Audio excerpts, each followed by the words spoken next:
जानने की कोशिश करेंगे ना। जरा आपके जरिए समझना चाहते हैं भारत शर्मा जी कि कर्नाटक का चुनाव जो है और जिसमें बीजेपी की हालत बहुत खराब है, ये मैं अपने दम पे नहीं कह रहा हूं, बहुत सारे जो सर्वे आ रहे हैं उस आधार पे कह रहा हूं।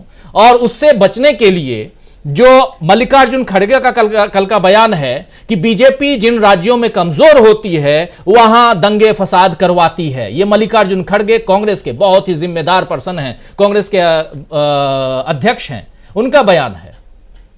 और ये दंगे फसाद बिहार में हो रहे हैं, दंगे फसाद तो वहां हो रहे हैं, लेकिन कमजोर कहां है? कमजोर तो वहां है जहां चुनाव है, जहां चुनाव होने वाले हैं, कर्नाटक। तो ये पूरा का पूरा नाटक जो है जिसमें जनता पिस रही है वो कर्नाटक के कारण हो रहा है, ये माना जाए। भारत शर्मा जी देखिए, मैं कुछ छोटी छोटी सी चीजों में अपनी बात रखूंगा। पहली चीज तो यह है कि आज एक खबर है कि जेडीएस और कांग्रेस के बीच में एक अघोषित अंडरस्टैंडिंग बन गई है। जिन सीटों के ऊपर जेडीएस मजबूत है वहां पर कांग्रेस अपने मतलब वहां पर ताकत नहीं लगाएगी, और जहां पर कांग्रेस ताकतवर है वहां पर जेडीएस ताकत नहीं लगाएगी। ये एक अंडरस्टैंडिंग उनके बीच में बन गई है। और ये बात पहले से कही जा रही थी कि अगर एक गठबंधन इन दोनों के बीच में होता है तो बीजेपी वहां पर लगभग साफ होने की स्थिति में हो जाएगी।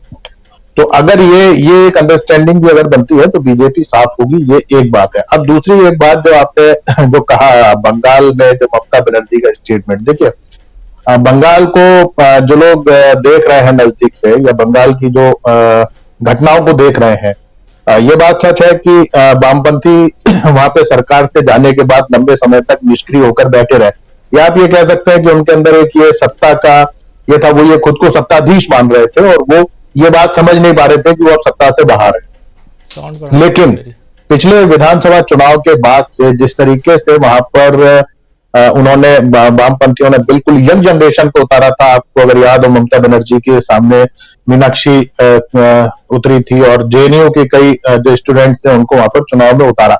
उसके बाद से लगातार वहां फिजा बदलना शुरू हुई। अभी मोहम्मद सलीम वहां पे पार्टी सेक्रेटरी बने हैं बंगाल के अंदर, और जिस तरीके से वहां पर आंदोलन चल रहे हैं, कर्मचारियों के आंदोलन चल रहे हैं, वहां पर किसान निकलकर सड़कों पे आ रहा है, तो ये जितना जो हो रहा है उसके बाद से ममता बनर्जी टरी हुई है। और ये बात फिर यहाँ पर ये चीज लिंक हो जाती है जब ये बात मल्लिकार्जुन कहते हैं खड़गे कि जहां पर ये कमजोर होते हैं वहां पर ये दंगे कराते हैं। देखिए, जब तक वहां पर वामपंथियों की सरकार रही 34 साल कभी दंगे नहीं हुए, लेकिन ममता बनर्जी के आने के बाद से ही हिंदू मुसलमान होना वहां पर शुरू हो गया। तो इस बात को बड़ा साफ है कि आरएसएस को वहां पर स्पेस किसने दिया।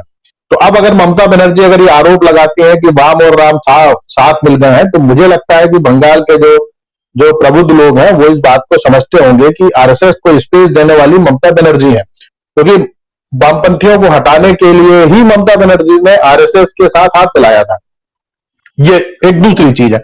अब तीसरी चीज जो आपने नीतीश कुमार की बात कर रहे थे कि अभी एक बैठक हुई थी सिविल सोसाइटीज की, और उसमें यह बात निकल के सामने आई थी कि हमारे बहुत सारे कॉम्प्लिकेशन कांग्रेस के साथ हैं, लेकिन सवाल यह है कि क्या आप इस देश को बचाने की बात कर रहे हैं या इस देश के संविधान को बचाने की बात कर रहे हैं। और अगर आप कर रहे हैं तो फिर आपको तमाम सारे अपने ईगो उठा के साइड में रखने पड़ेंगे।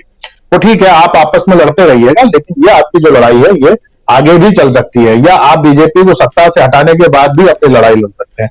इसीलिए तमाम आप देखेंगे कि जो वामपंथी संगठन है जो मतलब यूपीए 1 में अलग हुए थे परमाणु करार जैसे मुद्दे के ऊपर, वो आज अगर आप त्रिपुरा की बात करें या आप बंगाल की बात करें वहां पर कांग्रेस के साथ है, इसलिए क्योंकि आपको सांप्रदायिक ताकतों को हराना है।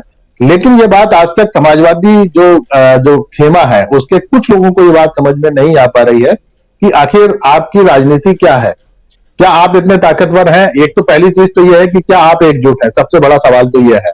अगर हम जेडीएस की बात करें, हम जेडीयू की बात करें, हम समाजवादी पार्टी की बात करें या आरजेडी की बात करें, तो क्या ये सब आपस में एक है? जो जनता दल परिवार था क्या वो एक है? नहीं है। तो अगर आप एक नहीं है तो फिर आपकी राजनीति क्या इतनी है कि आप देश की सत्ता आरएसएस को आप हटाकर आप सत्ता बना सकते हो? और अगर नहीं कर सकते तो निश्चित तौर पर समाजवाद ठीक है, वो लोहिया के समय एंटी कांग्रेस मूवमेंट के तौर पर आया था, और वो इसलिए था क्योंकि उस समय कांग्रेस बड़ी सत्ता थी और वो पूंजीवाद का प्रतिनिधित्व करती थी। लेकिन आज की तारीख में अगर हम आरएसएस की और बीजेपी की बात करें तो ये पूंजीवाद के साथ साथ देश को तोड़ने की राजनीति कर रहे हैं। तो फिर आपकी पॉलिटिक्स आपको तय करना पड़ेगा। और जब ये चीजें जब होती हैं तो निश्चित तौर पर अगर ये कहें कि ठीक है मतलब चलेगा, तो वो चलेगा नहीं, क्योंकि लोग जो है वो देख रहे होते हैं, लोग समझ रहे होते हैं, और ये चीजें लंबी नहीं चलती हैं। कुछ समय आप उनको भ्रम में रख सकते हैं। और नीतीश कुमार तो वैसे भी, उनकी तो राजनीति, मतलब वो कहां रहेंगे, कब रहेंगे, किसके साथ रहेंगे, ये तो किसी को कुछ पता नहीं है। वो मुख्यमंत्री हैं और वो किसी के भी साथ रहकर मुख्यमंत्री रह सकते हैं।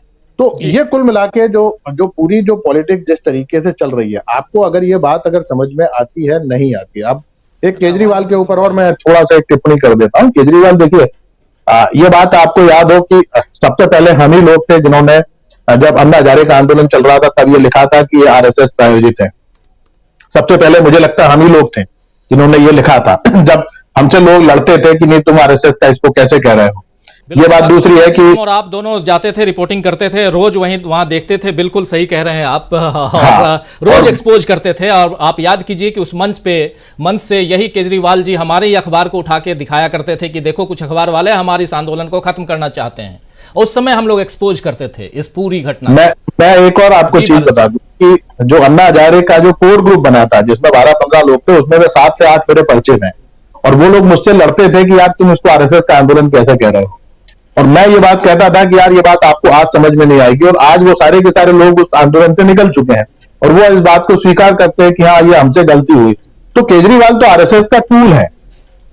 और ये बात भी आप समझ लीजिए, जिस दिन नरेंद्र मोदी मॉडल फेल होगा, उस दिन केजरीवाल मॉडल आरएसएस लेकर आगे बढ़ेगा, इसमें कोई शक नहीं होना चाहिए। तो इसलिए अगर केजरीवाल क्या बोलते हैं, मेरे को नहीं लगता कि उसका बहुत ज्यादा कोई असर होना है। अगर आप पंजाब की बात करें, वहां भी आरएसएस ने पूरा बैकिंग किया केजरीवाल को। आप अगर गुजरात की बात करें तो गुजरात में भी आरएसएस के एक बड़े ग्रुप ने बैकिंग किया।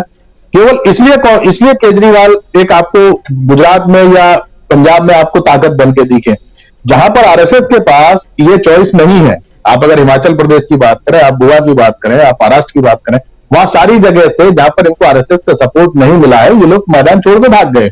बीच चुनाव में ये हिमाचल प्रदेश से भागे हैं। तो इसलिए ये कर्नाटक में कुछ बहुत बड़ा चमत्कार करने वाले हैं, ऐसा नहीं है, क्योंकि आरएसएस के सामने बीजेपी को बचाए रखने की चुनौती है। राजीव जी जी, बिल्कुल बिल्कुल आप सही कह रहे हैं। आरएसएस के सामने बीजेपी को बचाए रखने की चुनौती है। और अगर बीजेपी मॉडल जो है वो फेल हो जाता है, यानी बीजेपी मॉडल मतलब मोदी मॉडल जो है वो फेल हो जाता है, तो केजरीवाल मॉडल तो सामने है ही एक विकल्प। आरएसएस हमेशा लेकर के चलता है, आप सब जानते हैं। जब कुछ नहीं था तो कांग्रेस भी एक विकल्प होता था। इसमें भी कोई इफ बट वाली बात नहीं है। आप कांग्रेस के लोगों से पूछ लीजिए, तहकीकात कर लीजिए।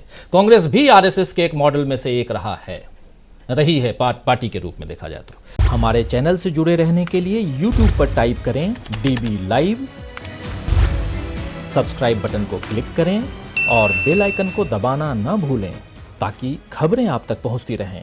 देखते रहिए DB लाइव, क्योंकि यहाँ हैं खबरें लगातार।